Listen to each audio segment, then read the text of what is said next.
The following podcast is offered freely through the Insight Meditation Community of Washington and by Jonathan Foust. To learn more or to make a donation to support this work, please go to www.jonathanfoust.com. I have a good friend who's a chiropractor, and he was telling me about this new kind of like health crisis going on, which is people having severe neck problems from their iPhones and their Android devices. And since he mentioned that, I've noticed when I'm out in public how many people there are like this, you know? And I saw this image of some guy sitting on a boat, completely absorbed in his device, and like 4 feet away from the boat, a killer whale was breaching. He missed the whole thing. And that's a little what I want to talk about tonight, is the balance of being concentrated, but also being aware. And there are two fundamental aspects of paying attention in meditation, but also in life. Concentration is a really powerful tool, but it's a limited tool. And cultivating awareness is very, very powerful, but paradoxically it requires concentration. There are different functions of consciousness, and you can develop them both in very powerful and transformative ways. So what I'd like to touch on are a little bit on the qualities of concentration that you may find helpful as you develop a concentration practice. And to talk a little bit about the kind of the art of sustaining attention, some of the tips and tricks for cultivating that. I'd also like to talk a little bit about the qualities of mindfulness that you might find helpful. And how to balance concentration and mindfulness in your practice, but also in your life. So we all use concentration at different times. Sometimes in our lives we're more concentrated than others. And I was trying to come up with an example in my own life about this, and I just flashed on how when I grew up on a farm. And when I was in college, I just had this fantasy about finding a farm where people meditated. And paradoxically, I found it. We all practiced transcendental meditation, and we ran 1,000 acres. And I was the livestock manager. We had 500 hogs and about 40 cattle. And I didn't grow up with hogs, so I read everything I could read about raising hogs. There's actually a publication called Hog Digest, by the way. And it's exactly the same size as Reader's Digest. And it's really quite fascinating. You know, how many square feet per hog, per maximum growth and all that stuff. And it was fascinating, and I found like within 4 or 5 months, I know a lot about raising hogs. I've forgotten a lot of it. But perhaps there have been times in your life where you've been fascinated by something and you get very, very concentrated, you get absorbed into it. And tremendous benefit comes out of that. You know, you get focused, you gain knowledge. There's a power to sustaining concentration. And the stuff you really love, the things in your life that really light you up, part of the reason why they light you up is because you get concentrated. You access a flow state through that, whatever it may be, through food or being in nature or being with animals, intimacy. Tracking that which most enlivens you brings a tremendous amount of joy, which is one of the byproducts of concentration. Malcolm Gladwell wrote a lot about mastery and the 10,000 hours. You know, like whatever you put your 10,000 hours in, you'll develop a certain degree of mastery.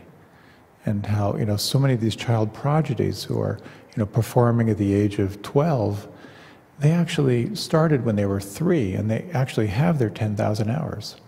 And I know there's some debate about whether 10,000 hours is absolutely necessary, but there's no question about it. Whatever you sustain your attention on, you will learn more, you will see more, you will develop more.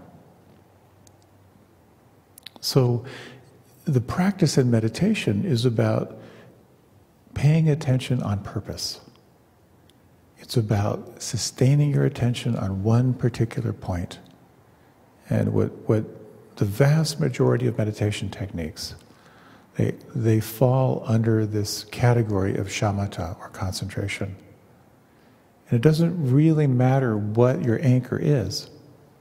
It might be the breath, it might be sound, it might be repeating mantra, it might be walking, whatever it may be.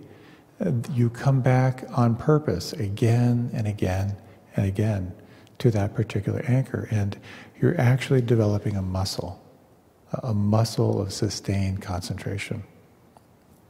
And what's fascinating is now we're able to explore what's happening in the brain when you do these practices. We're beginning to see the effect of developing sustained concentration on awareness, and it's phenomenal. We're actually finding with young children with ADD, paying attention on purpose changes the way the brain functions. It's quite powerful. Ramana Maharshi, the great sage of India, described the mind as a drunken monkey stung by scorpions. The mind out of control is a pretty frightening thing. And we actually have a capacity to develop and sustain concentration. It's very challenging, but the fruits are quite extraordinary. So let's do a little practice together, just a little inquiry, if you would. If you like, you can close your eyes.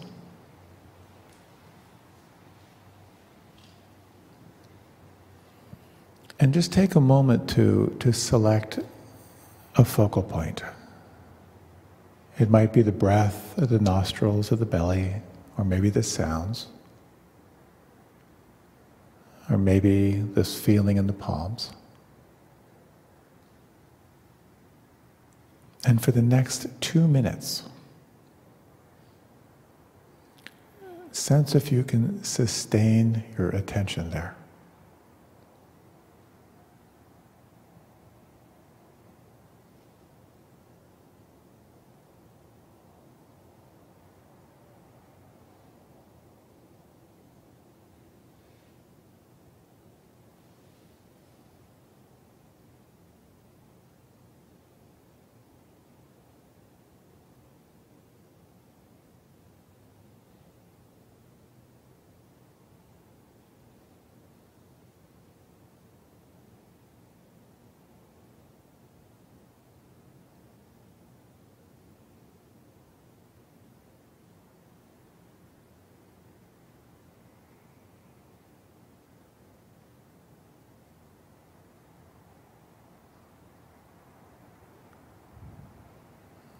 That's 1 minute.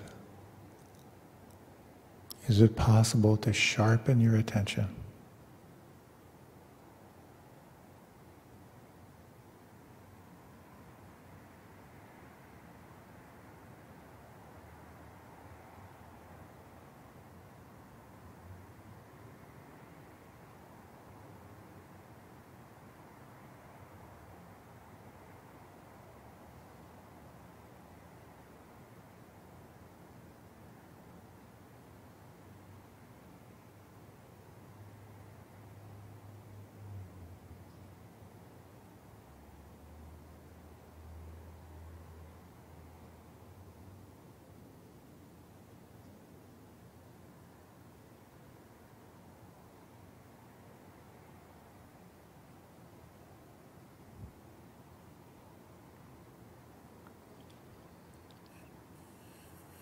And now release the technique, but stay with your eyes closed and just feel the imprint.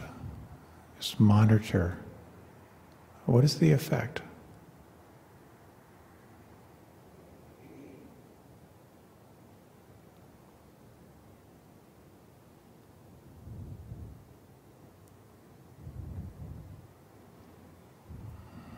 And if you like, you can open your eyes, or feel free to remain with them closed if you prefer.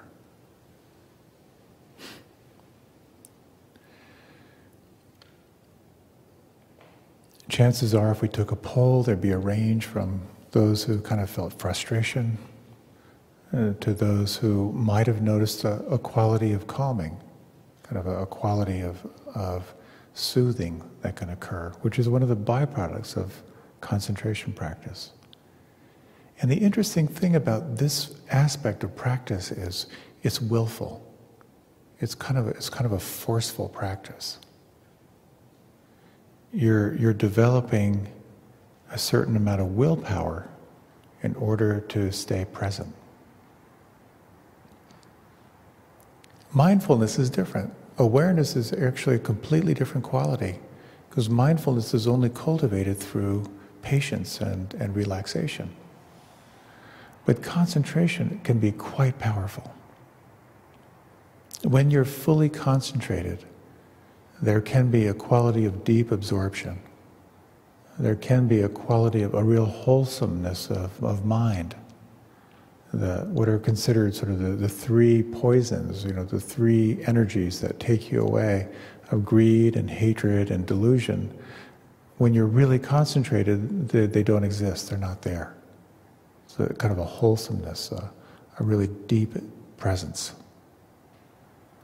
There can be a quality of calming, a quality of soothing. And as you develop concentration, it becomes a very powerful tool. When you get concentrated, you can get stuff done, no matter what is thrown at you. When you have a clear sense of direction and you have concentration, you're a force of nature.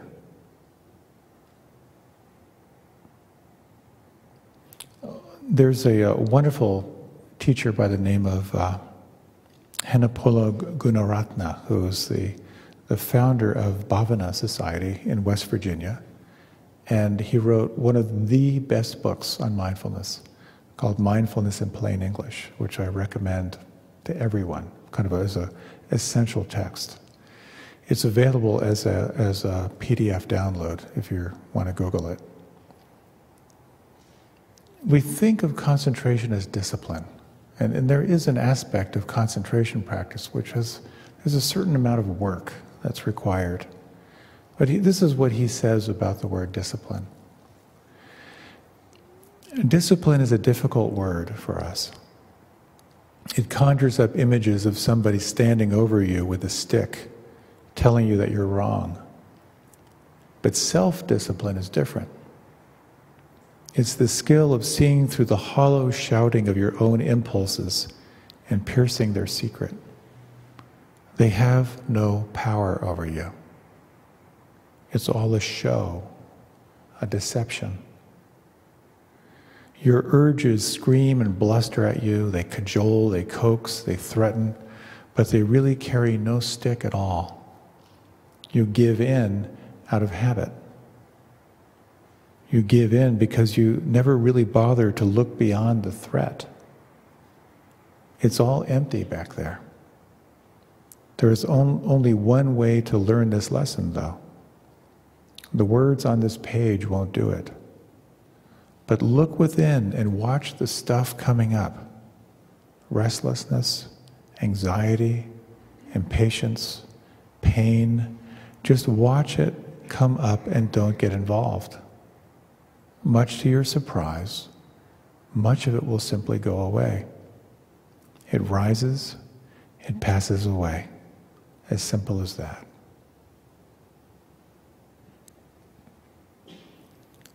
Most of our life is spent in reaction. As someone once said, most of our activity goes either into dominating or avoiding domination. It's very rare where we respond rather than react.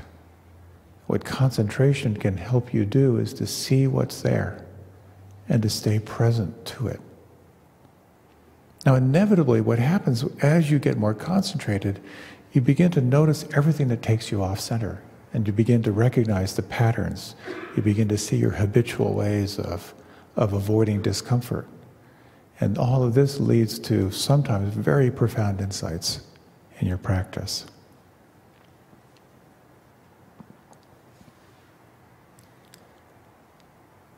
This is not easy.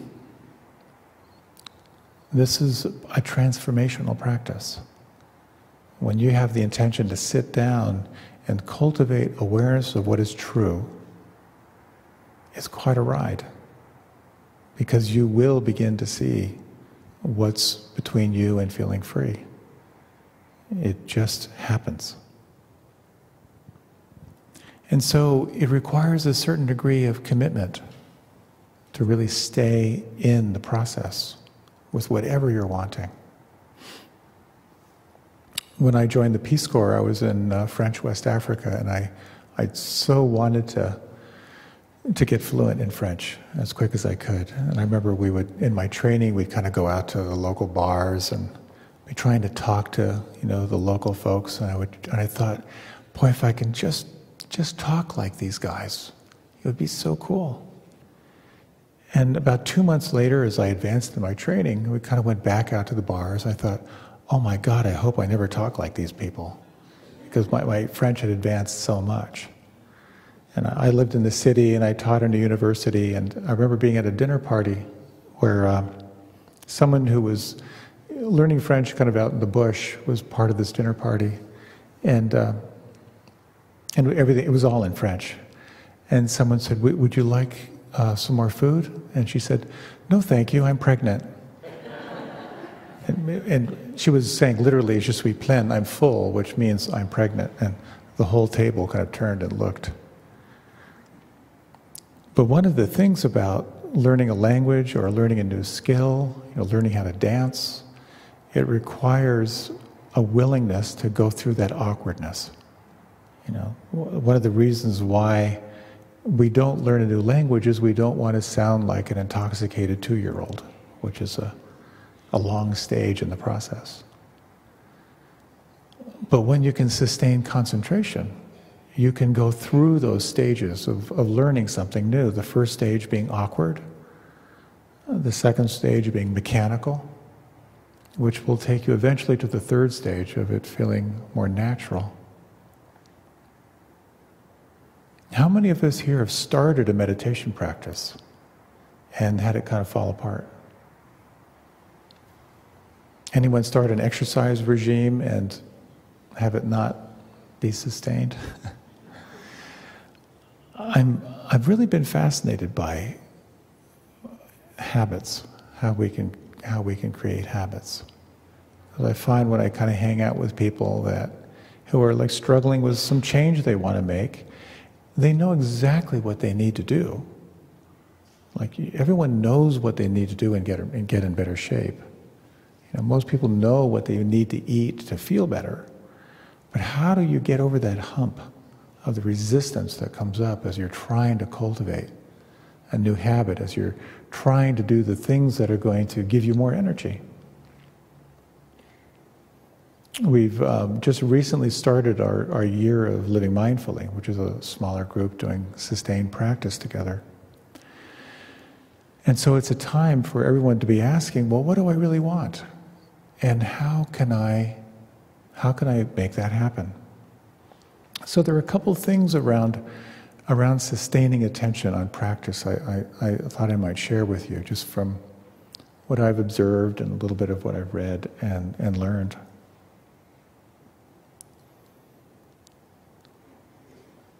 One of the things, and this is the old management adage, that you can manage what you can measure. That when you first are clear what you want, and you can find a way to measure it, it makes a huge impact. And there are a couple stories I thought I would share with you. One I believe I shared a while back, and this was something from Blake Ferris tells the story of this fellow who was president or CEO of a software company, and he'd gotten pretty overweight. And he wanted to change it, but he decided that he wasn't going to take on an exercise regime.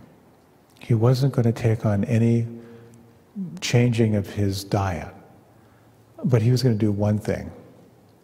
And part of Blake Ferris's thing is to figure out the minimum effective dose. What's the smallest thing you can do that's going to have the maximum effect? So what this guy did is he decided he was going to weigh himself every morning, and since he was a geek, he was going to plot it on an Excel spreadsheet. That's it. No other things. And over time, because he was sustaining attention on what he weighed, tiny little things began to creep in. He wouldn't have the second donut, or he would park his car a little further away in the parking lot. And gradually, over time, like over 6 months, he began to lose a significant amount of weight. In that same way, I'm a very, very light sleeper. And I know how important sleep is. And I decided I was going to start measuring my sleep. So I read some articles, and I got this app for my iPhone. It's really pretty cool, I have to say. And you simply you just plug it in, and it's actually an alarm. It tracks the rhythms of your sleep by using the microphone.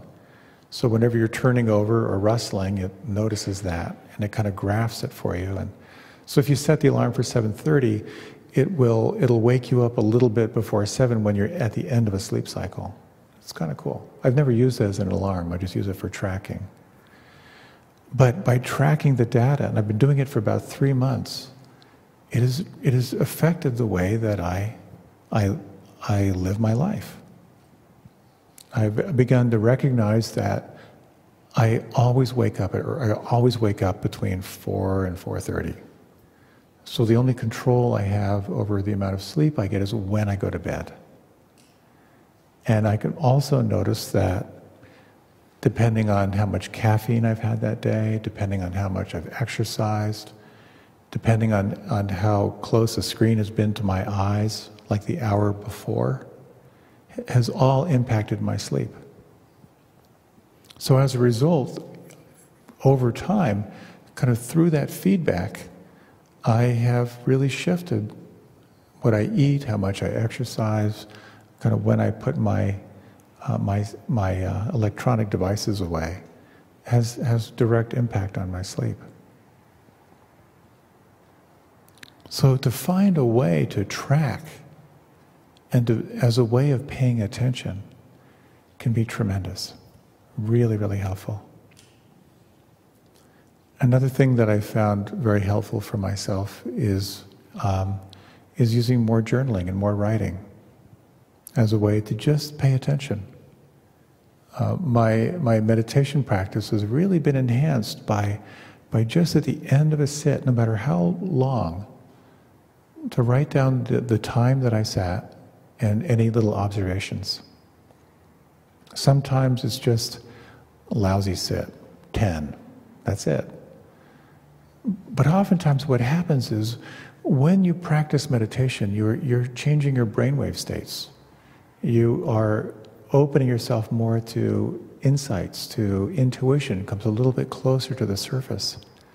And using writing as a way to capture those thoughts and to make it a habit, make it a ritual, can just help you pay a little bit more attention to what your experience is. So I'd really like to encourage you to try that on. Just keep a little notebook. And again, I have a great app I can recommend for you. It's been really good. I'll put that in the email. One of the most effective things about creating a habit or a ritual is to start ridiculously small. What happens for most of us is we get frustrated with where we are, and we decide, this will be the discipline that's going to make me feel better. And so we set a really high bar. And I've shared before how oftentimes when I do a long retreat and filled with insight, and I've gone through all those fluctuations, and at the end of the retreat I'm really inspired, and I don't do it anymore, but I've oftentimes to be like, okay, I'm going to sit for 2 hours a day. This will be really great. And the first day I sit for 2 hours. The second day I'll sit for 1 hour. The third day I'm already 3 hours behind, and it's sort of self-defeating, and I give it up. Someone I highly recommend, his name is James Clear. He talks a lot about habits, and he'll say, like, if you have this vision of doing 20 push-ups a day, start by doing 1 push-up a day for 3 months. And when you build in the ritual, you build in the habit, it's easy and it becomes something that you can do quite comfortably. I've shared here before how, when I wake up in the morning, my first thought is, I should do some yoga. The second thought is, I hate yoga. And the times when I can make myself do it, about 3 minutes in, I'm thinking, I love yoga, I should do this every day. And so what I've done is I've scaled down, I've lowered my standards. 7 minutes of yoga, that's my commitment. 8 feels like too much, but 7, and to be honest, a lot of times all I do is 7. I do this little flow and I'm done, and I feel good, because that's where I set the bar. And sometimes I'll do 7 and it feels so good, I'll do half an hour. But I don't have that onus on myself. So something to think about. What habits would you like to cultivate? And how could you scale down those daily rituals that are so small that it's relatively easy to do them? Photography and video is something I really love doing, so 1 photograph, 1 video clip a day, that's part of my commitment. And sometimes I'll lie down in bed and I'll realize, and I'll get up and I'll take a photo of something just to keep that commitment going.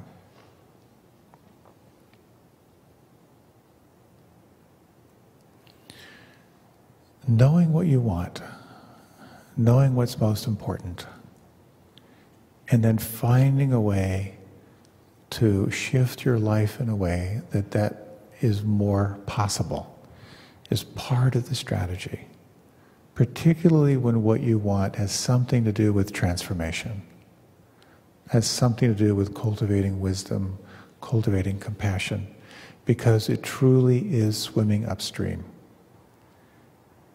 If the practice of meditation is appealing to you, and the end result of increased wisdom and increased compassion is compelling, it takes some particular effort to make that happen, which is why there have been ashrams and monasteries and intensive retreats as part of the human experience for decades. Finding a way to have some ritual that will help you to step back every day, if just for a moment. Very powerful. Times to step away for some intensive practice, just as you're doing this evening. This evening will probably inform you for a little while. You might meditate tomorrow morning. Or there might be something in the practices that just resonated for you. And by far, what most traditions talk about is the power of associating with like-minded people. Finding people who are interested and inspired by what you're interested in. So, concentration, knowing what you want, the willful effort that helps you move in that direction, very, very powerful. Examining in your life how you can sustain attention on what you want. How to build in the rituals, to build in the different parts of your lifestyle that will help to move you in that direction. Incredibly powerful. Concentration is power. It's the engine that kind of moves you forward. It's how you manifest in the world. But it doesn't mean you're happy. Concentration does not equal happiness. You can concentrate on making a lot of money, you can concentrate on not failing, you can concentrate on being safe and being secure. Ultimately, what it comes down to is, what do you really want out of this life? And when you direct your attention on being awake, more on cultivating an open heart, it gets really interesting. Because when you have an intention to be more awake in your heart and in your mind, you're going to start seeing everywhere that you're tight and not awake and judgmental. And that's part of the transformative part of this practice. You will begin to see the repetitive thoughts, the self-limiting beliefs, all the ways that you hold yourself back from feeling more free and feeling more alive. And this is where mindfulness comes in. The best definition I know of mindfulness is non-judging awareness. How can you cultivate non-judging awareness? The capacity to see what's true, what's actually happening, without judgment. That is a powerful force. So back to Hanapolna Gunaratna. Here's what he says about mindfulness. Mindfulness is present time awareness. It takes place in the here and now. It is the observance of what is happening right now, in the present moment. It stays forever in the present, perpetually on the crest of the ongoing wave of passing time. If you are remembering your second grade teacher, that is memory. When you then become aware that you are remembering your second grade teacher, that is mindfulness. If you then conceptualize the process and say to yourself, oh, I'm remembering, that is thinking. So do you get that? So let's try it on, just a little practice, just for a minute or two. You might let your eyes close, and once again, just anchor your attention in the senses, the breath, the sounds, the felt sense of your hands.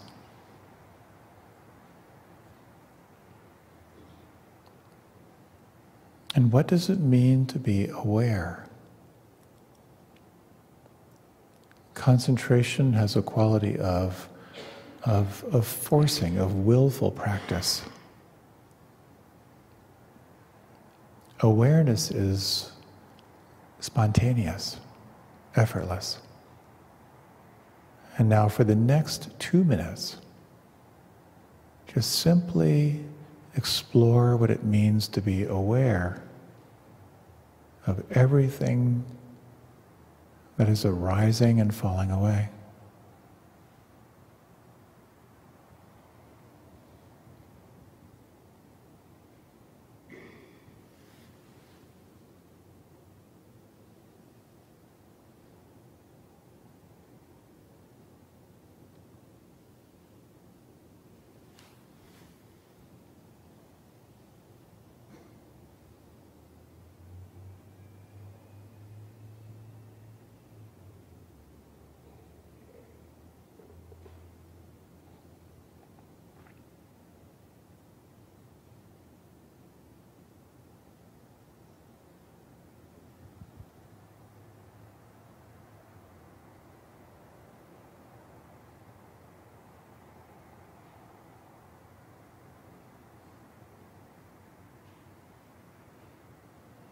That's 1 minute.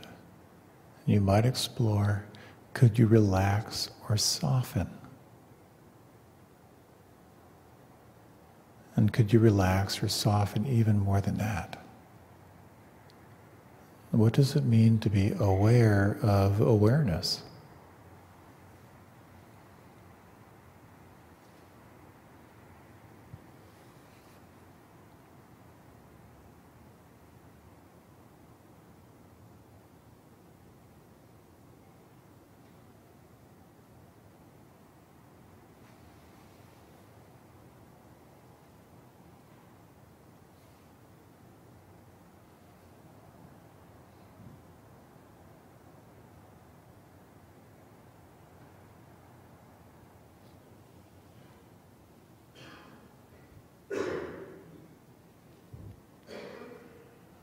And you might remain with your eyes closed. I'd like to share some of the characteristics of mindfulness, and you might just sense how these words resonate for you. Mindfulness or awareness is not dependent on circumstances. It is free to notice whatever comes up.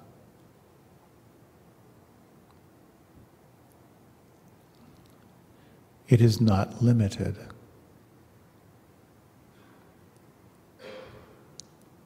There is no fixed object of awareness.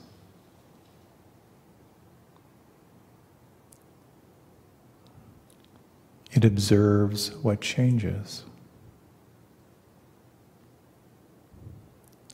It does not categorize.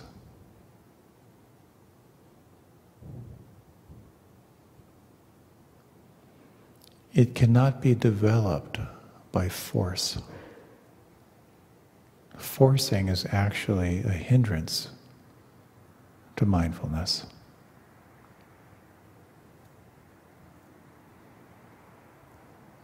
Mindfulness requires a quality of gentleness, of coming back again very gently.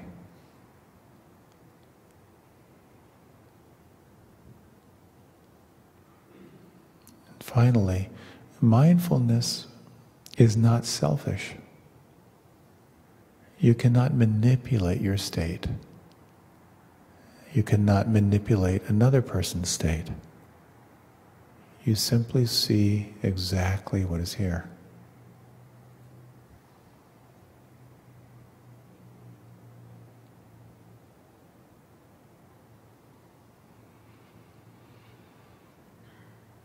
So you might deepen your breath. If you like, you can let your eyes open or remain with them closed.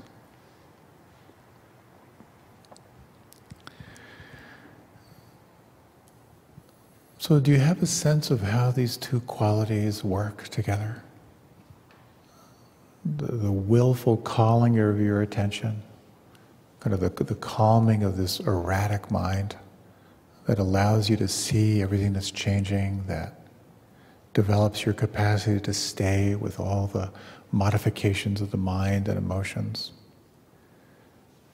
And then this quality of mindfulness.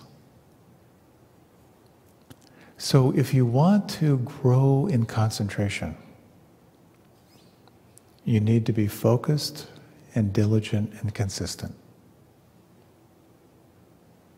If you want to grow in mindfulness, you need to practice patience and relaxation. And one of my teachers said the alchemy for transformation is concentration with deep relaxation. When you can practice that in any moment, just calling yourself present, fully present and relax, something extraordinary can arise.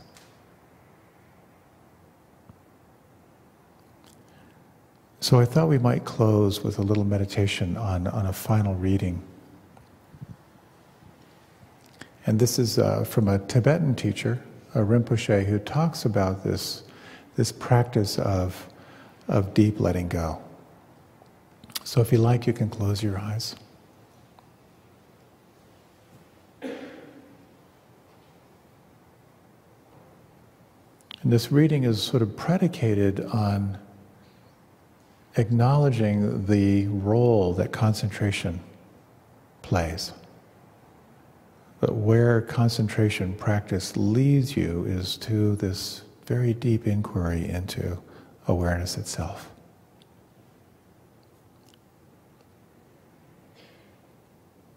Happiness cannot be found through great effort and willpower, but is already present in open relaxation and letting go. Do not strain yourself. There is nothing to do or undo. Whatever momentarily arises in the body-mind has no real importance at all. has little reality whatsoever. Why identify with it, become attached to it, and passing judgment on it and yourself? Far better to simply let the entire game happen on its own, springing up and falling back like waves, without changing or manipulating anything. And notice how everything vanishes and reappears, again and again, time without end.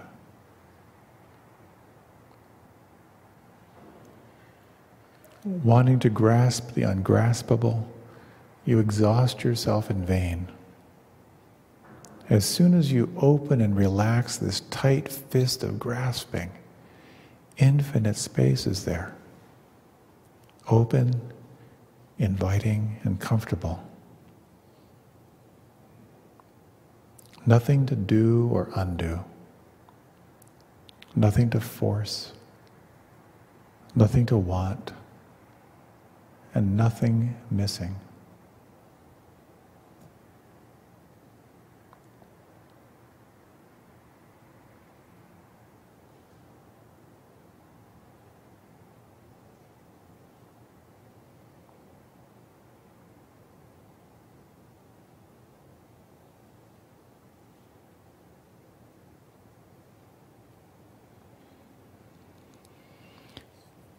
As you develop concentration, you become more aware. As you develop awareness, you become more skillful. So we'll close with one last reading that talks about the transformational aspect of these practices. This is called Autobiography in 5 short chapters. Chapter 1. I walk down the street. There is a deep hole in the sidewalk. I fall in. I am lost. I am helpless. It isn't my fault. It takes forever to find a way out. Chapter 2. I walk down the same street. There is a deep hole in the sidewalk. I pretend I don't see it. I fall in again. I can't believe I'm in the same place. But it isn't my fault. It still takes a long time to get out. Chapter 3. I walk down the same street. There is a deep hole in the sidewalk. I see it is there. I still fall in. It's a habit.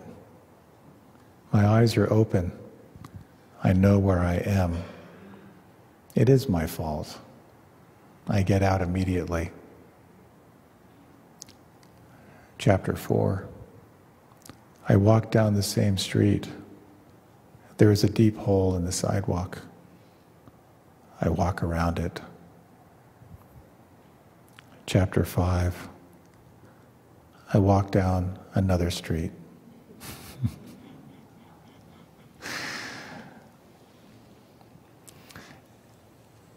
Thank you for your kind attention.